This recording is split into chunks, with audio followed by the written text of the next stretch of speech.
L'Union des commissionnaires agréés en douane est contre la suspension des opérations de remboursement des cautions de transit. Elle a levé le ton à travers une conférence de presse.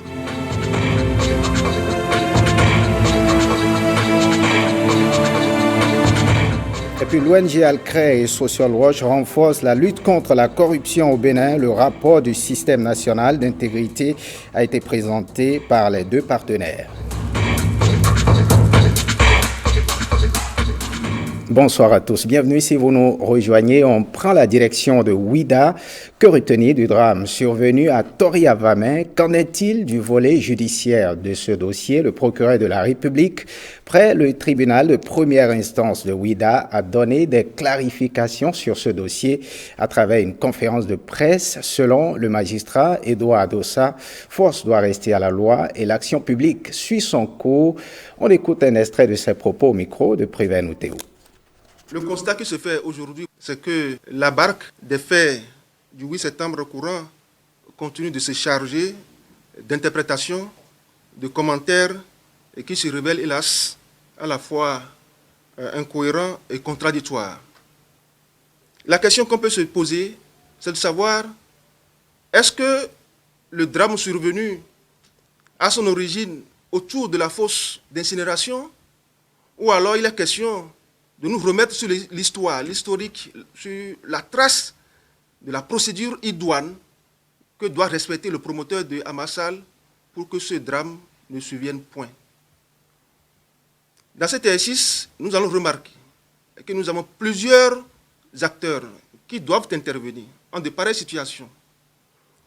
On peut noter le département environnement du port autonome de Cotonou,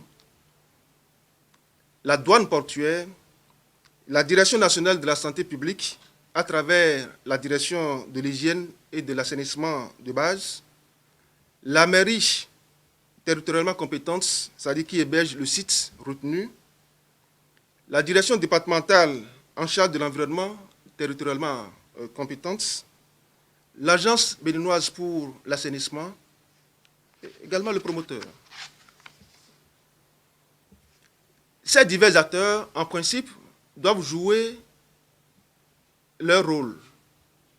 D'abord, le département environnement du port autonome de Cotonou doit en principe constater l'aspect avarié des produits et notifier au promoteur que le produit avarié ne doit pas rentrer dans le circuit normal de commercialisation. Ce promoteur doit ensuite se rapprocher du ministère de la Santé pour la confirmation de l'aspect avarié du produit en question. Il y remplit des formalités relatives aux divers contrôles à faire. À l'heure actuelle, la justice est saisie et on invite tout le monde à la patience pour éviter que chaque commentaire inapproprié de ce dossier ne soit un couteau dans la plaie de la douleur des parents des victimes. Voyons à présent cette veille maintenue contre la corruption. S'investir dans la lutte contre la corruption au Bénin, c'est le credo de l'ONG Alcré et de Social Watch Bénin. À cet effet, un rapport d'évaluation du système national d'intégrité a été présenté ce jeudi. Le rapport fait l'état des lieux de la situation, propose des pistes de sortie au gouvernement. Awan Sherif, Brice Bozo. Ce document de 400 pages est le résumé du rapport d'évaluation du système national d'intégrité 2016, un outil qui fait l'état des lieux du niveau de la corruption au Bénin. Il est mis à la disposition des autorités gouvernementales pour rompre avec le cycle de la corruption au Bénin. Cette évaluation donc, qui est contenue dans ce rapport met exactement l'accent sur la perception. Et nous avons donné des notes, les consultants ont donné des notes aux 13 piliers qui ont été identifiés, notamment le pouvoir exécutif, le pouvoir judiciaire, le pouvoir, législatif et les niveaux de perception même de la société civile. Donc quand nous avons fini de faire tout ça, nous avons fait maintenant des recommandations à l'endroit de l'exécutif, à l'endroit de chacune de ces institutions, à l'endroit de la société civile et à l'endroit aussi de la population. Parce qu'il faudrait que la population participe à la lutte contre la corruption. Selon Transparency International, les secteurs sensibles sont pointés du doigt à l'issue de l'état des lieux. Le pouvoir judiciaire, qui est un pilier central de maintien de l'état de droit et de lutte contre l'impunité, est le plus mal coté, c'est-à-dire il est au bas de l'échelle, avec un 24,5 sur 100, suivi de la Chambre de comptes. Donc ce sont deux institutions très importantes dans la lutte contre la corruption, mais qui souffrent de faiblesse dans leur intégrité. Les autorités entendent prendre leurs responsabilités pour lutter efficacement contre l'impunité. Mettre l'accent sur la sensibilisation des cadres que nous sommes, parce que l'avenir du pays dépend des cadres. Si nous faisons la corruption, le bien-être de la population va prendre un coup. Donc nous sommes tous conviés à respecter, à lutter contre la corruption et aussi accompagner le gouvernement pour qu'il n'y ait plus d'impunité. Parce que la population est aussi complice. Lorsque le gouvernement veut sanctionner, la population fait partie des premiers maillons qui demandent à ce qu'on ne sanctionne pas. Il faudrait que la population aussi change de comportement si nous voulons que ce pays aille mieux. La société civile et le gouvernement s'engagent ainsi dans un partenariat de lutte contre la corruption au Bénin. On prend la direction de la HAC. Ouverture ce jeudi à la Haute Autorité de l'Audiovisuel et de la Communication de la deuxième session ordinaire. C'était en présence du président de l'institution. À cet effet, il a tenu à rappeler au personnel les défis qui sont les leurs. La question du passage du Bénin de l'analogie au numérique a été également abordée. Diana Mousso-Béanzin pour le point. Discours et salutations d'usage. Voilà qui ouvre officiellement la deuxième session ordinaire de la Haute Autorité de l'Audiovisuel et de la Communication. Ayant sacrifié à l'article 83 du règlement intérieur, membres du personnel et autorités se sont réunis pour fixer les points fondamentaux à aborder par l'institution dans les 4 prochains mois. Respectueux des dispositions des textes fondamentaux qui régissent notre institution, aurons-nous 4 bons mois pour aborder les nombreux dossiers qui nous seront soumis pendant cette période. Il me plaît d'attirer spécialement votre attention sur 2 d'entre eux qui, de mon point de vue, devront meubler prioritairement nos débats.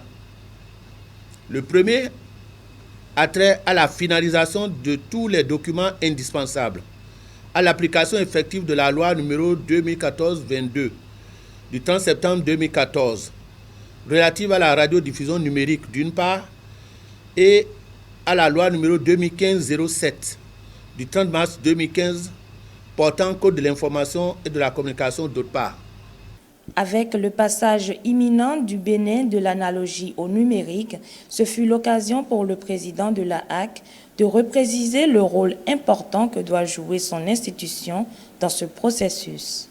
Notre partition, je veux dire celle de la HAC, est très déterminante.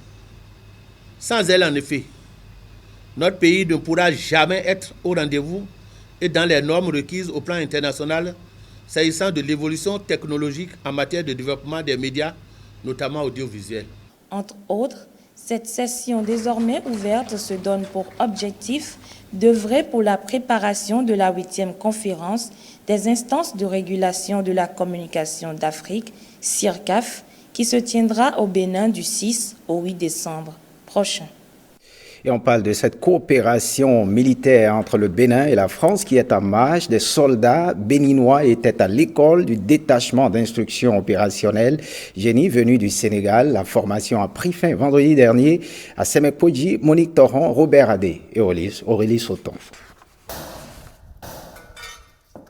Attention, ces militaires du génie des armées béninoises sont en plein exercice pratique. Ici, ils simulent une effraction. Nos hommes sont très à l'aise dans la présentation des scénarios qui ont été faits. Et il y a un intérêt particulier, je dirais, que les hommes accordent à la formation. Et avec l'expertise des instructeurs, cela motive davantage parce qu'ils ont besoin du savoir pour pouvoir effectivement remplir la mission. Pendant 2 semaines, ils ont été formés sur les règles basiques de déminage, les combats en zone urbaine et le secourisme au combat. Cette formation s'inscrit dans le cadre de la coopération militaire entre le Bénin et la France. L'objectif est de renforcer l'outil de défense des pays de la CEDEAO, partenaire militaire de la France. Actuellement, on fait un détachement d'instruction opérationnelle au profit du génie béninois. Et je peux dire que je suis très satisfait des stagiaires et de l'encadrement, puisqu'on a pu observer vraiment beaucoup de bonne volonté et d'excellents progrès entre le début et la fin du cycle. Le génie militaire, ce n'est pas que les constructions, mais avant tout, nous sommes une arme. Donc, comme le dit notre devise, souvent construire, parfois détruire pour servir. Donc c'est la partie destruction, c'est la partie arme qui a fait l'objet de cette formation. Et je suis plus que satisfait parce que j'ai vu que mes éléments sont bien aguerris et qu'on peut aussi compter sur le génie du point de vue participation aux opérations de combat. Et je souhaite vivement que le 3e DIO ait lieu pour raffermir encore, pour approfondir les connaissances des sapeurs du génie militaire dans le domaine de la participation aux opérations de guerre. C'est très important dans le contexte actuel que nous connaissons dans la sous-région. Ces militaires ainsi formés ont désormais pour mission de partager les enseignements reçus avec leurs pairs restés dans les casernes. Parlons microfinance, ouverture ce matin à Cotonou d'un atelier d'échange sur le bilan et perspectives du secteur de la microfinance. Les acteurs impliqués dans ce secteur sont invités à proposer à l'issue de ce conclave au pouvoir public un schéma directeur de protection sociale. Clotaire Ouekou, Francis Faton pour les détails. Professionnalisation des systèmes financiers décentralisés et assainissement du secteur de la microfinance sont bien les thèmes de référence de cet atelier d'échange. Des systèmes financiers décentralisés estimés au plan national à 331 en 2001 contre 721 10 ans après. Des systèmes financiers décentralisés peu structurés et agissant pour l'essentiel dans la clandestinité, ce conclave permet aujourd'hui de faire de la microfinance une offre de services financiers efficacement intégrés au tissu financier de notre pays, prenant surtout en compte les populations pauvres souvent exclues du système financier classique. L'objectif visé par cet atelier est de faire le bilan de toutes les actions menées au bout d'une décennie en vue d'arrimer le financement du plan d'action, du document de politique de développement de la microfinance DPDM à la nouvelle vision du gouvernement en tenant compte des réformes envisagées et des perspectives attendues, d'une part, et d'autre part, de trouver des solutions adéquates aux différentes préoccupations qui conditionnent l'avenir du secteur afin de parvenir au renforcement de l'inclusion financière dans notre pays. Cet atelier constitue un cadre idéal pour évaluer le chemin parcouru en vue de donner une nouvelle orientation de développement au secteur de la microfinance dans notre pays. Aussi, voudrais-je insister pour qu'à la sortie du présent atelier, un schéma d'intervention de la microfinance dans la protection sociale soit proposé. Les affres des dossiers services et consorts de Triste Mémoire demandent aujourd'hui une affirmation de l'autorité du pouvoir public dans le secteur de la microfinance pour pondre un schéma d'intervention de la microfinance dans la protection sociale à l'issue de cette rencontre. Et ce mécontentement, l'Union des commissionnaires agréés en douane et assimilés du Bénin est montée au créneau. Ses membres étaient devant la presse pour réclamer la levée de la décision de suspension des opérations de remboursement par le Trésor public des cautions de transit des véhicules d'occasion en direction des pays de l'Interland. Alain Dossio et Daniel Ada pour le point. Quand on veut demander des comptes, je préfère qu'on aille directement voir la douane, demander des comptes. Les commissionnaires agréés en douane et assimilés du Bénin sont fâchés et donnent de la voix. Ils s'insurgent contre le non-remboursement par le Trésor public de leur caution pour le convoyage des véhicules d'occasion en transit vers les pays de l'Interland.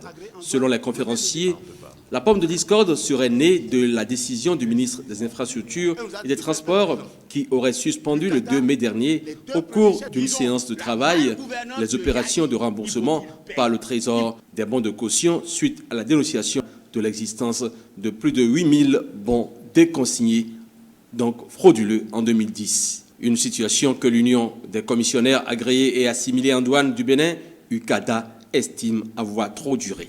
Payez-nous nos bons. Quand on parle de bon retour, on ne peut pas incriminer le commissionnaire en douane agréé ou bien le mandataire. On l'a fait l'expérience sous Bénin Control. Bénin Control n'allait pas, les bons qui ont pris par Bénin Control n'allaient pas au Niger. Les bons s'arrêtaient au pont et on fait les ASE, les attestations. Après, on délivre des ASE, des attestations. Et c'est fini. On nous déconseille les trucs.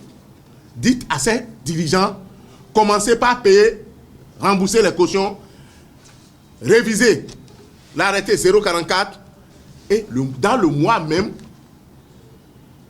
ils vont voir que la filière va reprendre.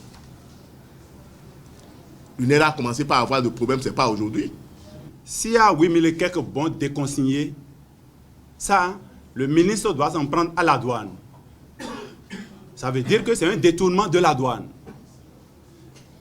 Le ministre des Finances doit situer les responsabilités et savoir les 8000 et quelques bons sont déconsignés à qui.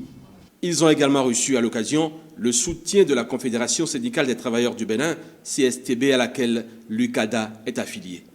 Si je dépose ma caution et que les conditions qu'on m'a fixées sont remplies, on me retourne ma caution. Oui ou non, camarades? On me retourne ma caution. Si on ne retourne pas la caution, on a volé, on a détourné. Les journalistes ont voulu savoir quel est le point des audits, quelles étaient les motivations réelles du dénonciateur. Où en est-on par rapport aux audits réclamés par le gouvernement pour clarifier la situation des 8000 bons déconsignés? Voilà autant de préoccupations sur lesquelles les conférenciers sont revenus pour éclairer les journalistes. Et on parle de la climatologie. Les climatologistes s'organisent pour mieux accompagner le développement du Bénin. L'association béninoise de climatologie vient de voir le jour à cet effet. L'Assemblée générale constitutive a eu lieu mardi dernier. Francis Faton, Jean-Claude James.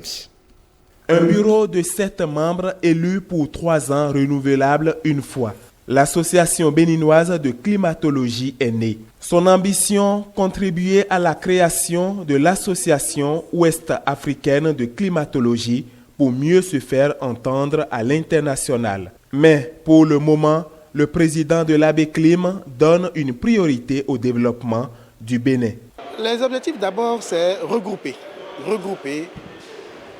toutes les compétences, toutes les connaissances dans un creuset pour en faire une force. Chacun de son côté parle climat, parle climatologie, parle changement climatique. Mais dans cette dispersion, nous ne participons pas de façon concrète au développement de notre pays. Ensuite, organiser de façon périodique des colloques internationaux. Ensuite, mettre en place des commissions spécialisées de manière à faire des recherches, actions, des recherches, développement, pour que notre pays, enfin, sorte de l'ornière de la pauvreté. Un autre chantier pour lequel ce creuset de différentes entités veut s'investir, c'est bien éviter au Bénin de perdre les appuis financiers des partenaires. Aujourd'hui, vous savez qu'il y a des fonds disponibles que nous n'arrivons même pas à utiliser, qu'on reverse. Alors, nous allons faire tout possible pour que ces fonds-là qui viennent dans notre pays ne puissent plus repartir, qu'on puisse vraiment les investir, parce que le Bénin, pour son développement, a besoin de ces fonds-là.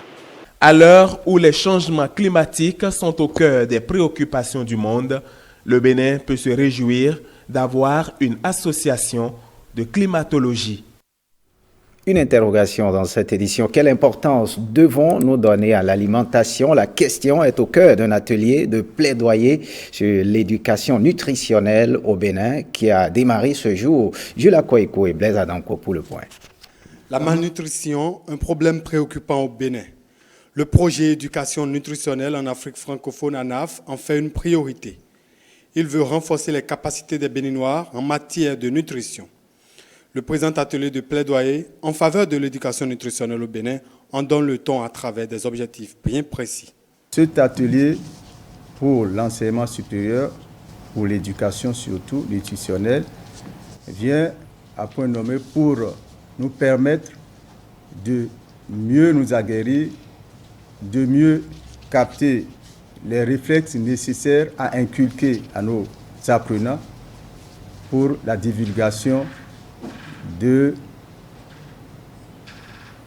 la meilleure façon de s'alimenter. Le premier, c'est d'informer les participants sur les problèmes de communication en nutrition que nous avons, en mettant un accent particulier sur les problèmes nutritionnels au Bénin, notamment en ce qui concerne la tranche d'âge des enfants de moins de 5 ans et également chez les adultes. Le deuxième objectif, c'est de faire prendre conscience aux participants des besoins de formation en éducation nutritionnelle efficace. Ce n'est pas qu'il n'existe pas d'éducation nutritionnelle au Bénin. Des interventions d'éducation nutritionnelle se faisaient depuis l'indépendance, mais malheureusement, ça manque d'efficacité, ce qui fait que les problèmes nutritionnels, leur prévalence demeure toujours élevée et on n'a pas encore observé une tendance à la baisse de ces prévalences. La présente rencontre va durer 3 jours. Au détour de ces assises, les participants vont améliorer leur méthode de nutrition. Un tour dans nos collèges-lycées. Dans la perspective de la rentrée des classes, les nominations à la tête des établissements relevant du ministère des Enseignements secondaires, techniques et de la formation professionnelle ont été déjà faites. À quels critères répondent ces nominations? Yves Danivo, secrétaire général du ministère des Enseignements secondaires, techniques et de la formation professionnelle, nous en parle. C'est au micro de Mesmer Adisso. Cette année, le ministre a veillé à éviter les nominations politiques au terme desquelles des généraux sont conduits par des capitaines.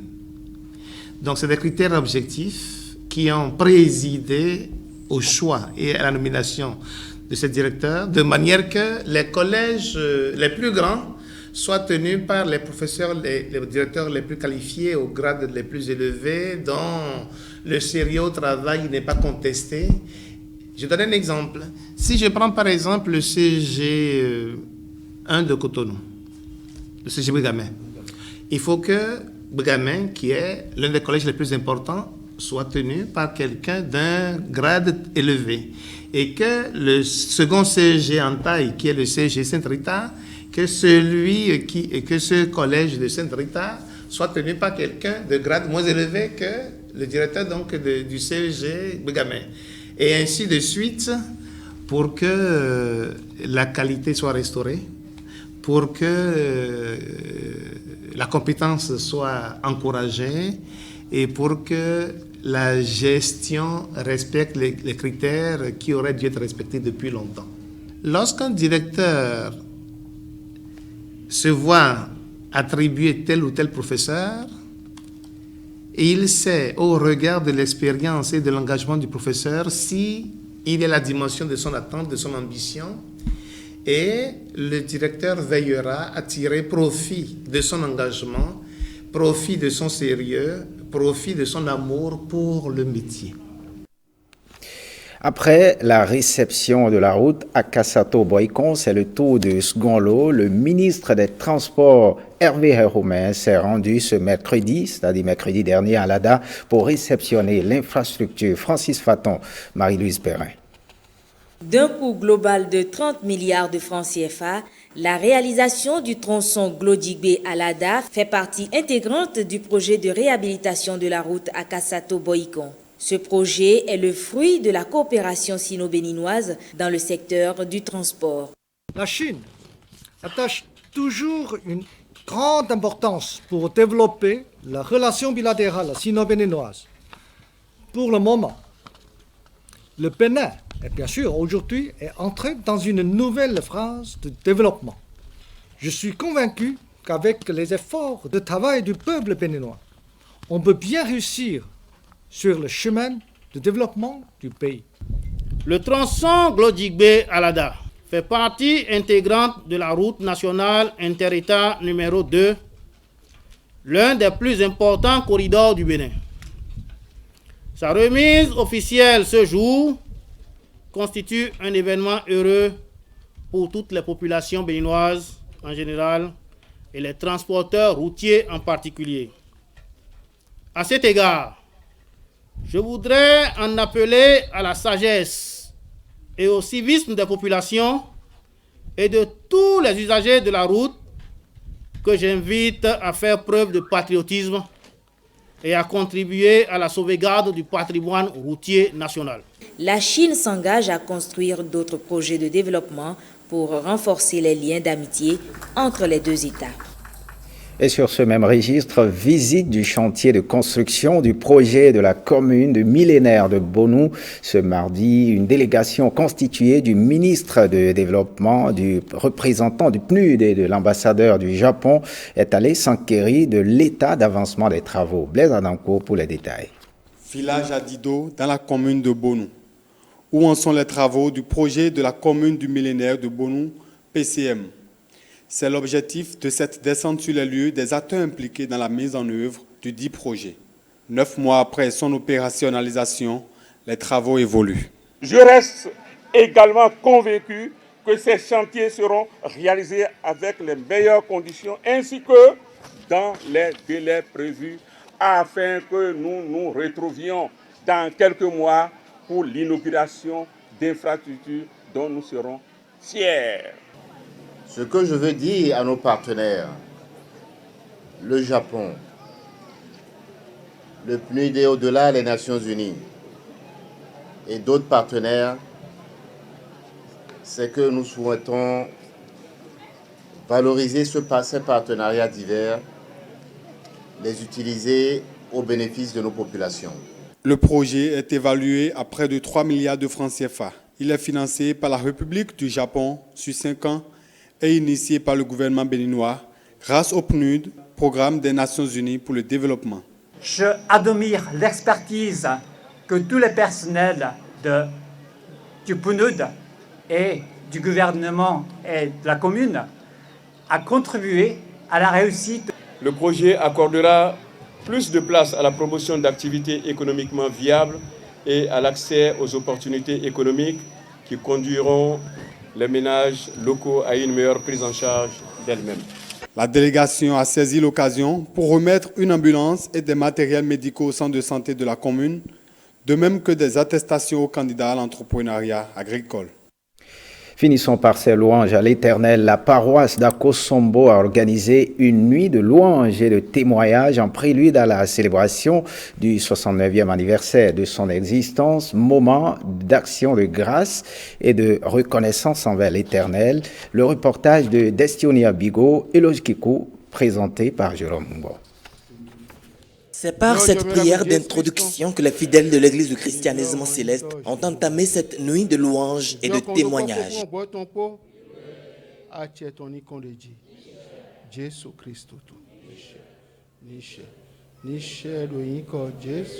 Venus d'un peu partout, les enfants du prophète pasteur Samuel Blaise Joseph Oshofa ont chanté, dansé et prié en cette veille du jour anniversaire de la naissance de leur Église. Nous avons choisi la veille de l'anniversaire de la descente de l'Église du christianisme céleste, la veille, le 28, nous sommes en joie sur la paroisse d'Akosombo. Nous nous préparons spirituellement pour rencontrer le 29 septembre, le jour où Papa Oshofa a reçu vraiment la force de cette Église. Les participants à cette nuit spirituelle s'estiment heureux de vivre la réalisation d'une prophétie du pasteur Oshofa de l'Église. Toute la puissance de cette force que Papa a portée, par laquelle cette Église est puissante plus que tout, eh bien c'est cet accomplissement qui arrive dès la 70e année. Le chargé paroissial d'Akosombo n'a pas manqué d'inviter les fidèles à suivre et respecter les préceptes et ordonnances de cette Église.